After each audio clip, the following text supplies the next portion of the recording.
Hey guys, I'm back again to talk a little bit about this subject of whether or not school and society are failing our kids. So first off, not to be cryptic with the hooks back here, I am in my walk-in cooler right now, which is a great place for me to usually work by myself, but I do have my crew out here.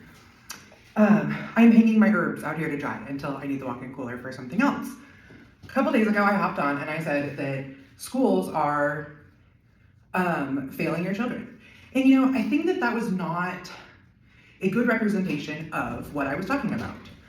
Because I wasn't just referring to even public schools. Now, I do think that there's a huge gap in public schools, and I'm going to continue to talk about some of these things. But I'm talking about the focus on education in our society in general.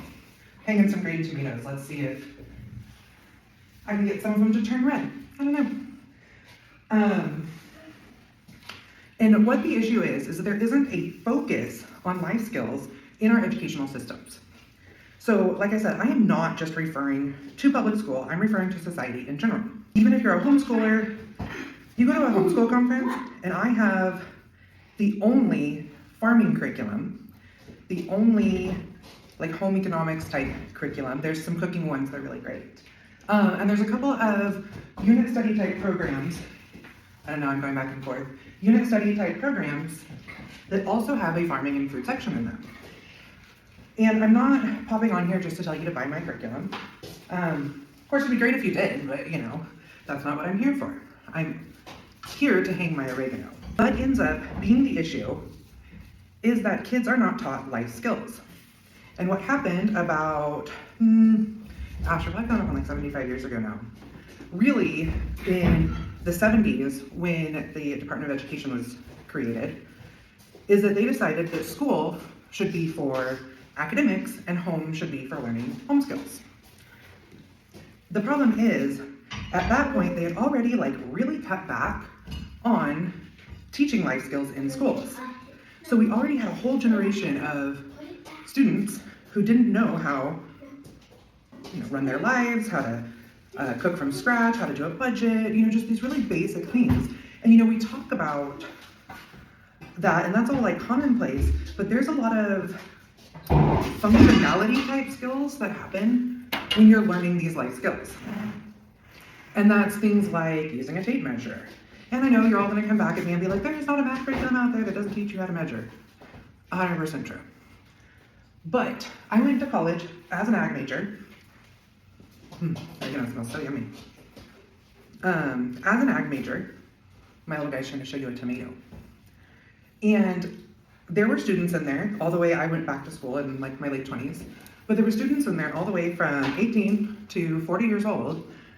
And we would, he wants to show you a cucumber now, to 40 years old, that when it came time to build things, to measure different things, they did not know how to use a tape measure because they had never used it in practice. So in saying this, that first generation that didn't know how to be self-sufficient anymore, that didn't learn the life skills and whatever else we're referring to at the moment, is part of who decided that when we started the Department of Education, and I'm not even totally bashing the Department of Education, at least not the concept of it, maybe the way in which they have run their practices. Now we have a squash.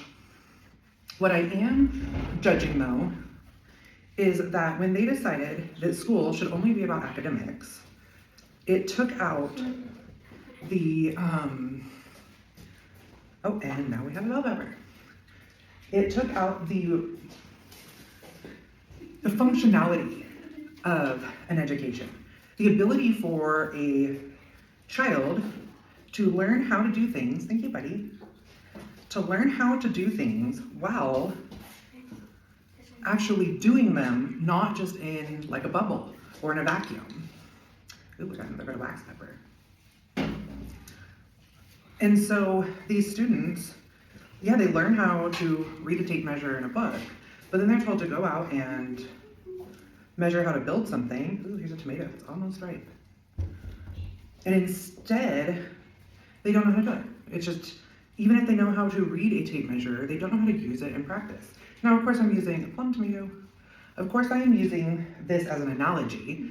There are 100,000 other life skills that people just don't realize that they aren't getting as part of a standard education. So that also goes for many homeschool curriculums. Now, there's a huge shift in that people want to teach their kids life skills. So they're really focusing on it. But unfortunately, because after 1970, the average student was not taught life skills in school, and if I tell you, was not taught these skills in school. Instead, they were expected to be taught them at home, but their parents were never taught them. So I've even had some arguments that if you don't have life skills, you shouldn't have children. But whose fault is it you don't have life skills? Is it yours? Is it your parents? Is it the educational system? My thought is society, because they're the ones that kind of set up the expectation for being able, for encouraging this type of education. So what I'm kind of here to do today is point out, even if you're one of those parents that's like, oh, I teach my kids stuff all the time.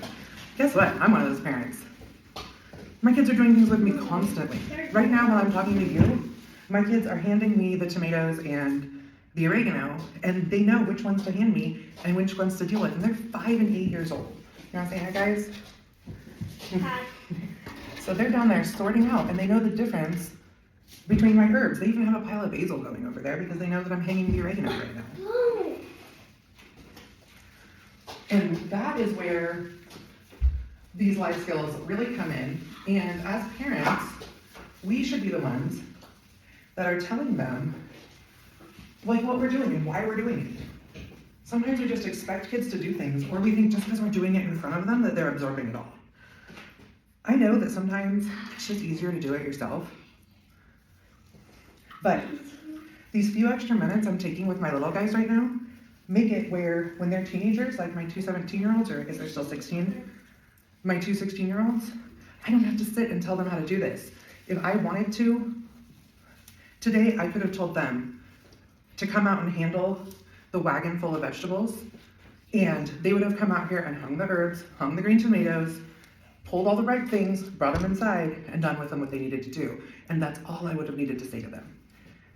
That's because not only are they learning life skills, they're learning how to execute life skills and how to make quality, common sense decisions. And that is what we are lacking as a society. It's common sense, but we don't have to go down that road right now. The road we should go on is that we need to be teaching children. We need to, as adults, be constantly seeking and pursuing ourselves and showing our kids the importance of it. To learn these constant, everyday skills that help us function as a high-level society. Okay, if you need to know more about all this, go back, watch my last video.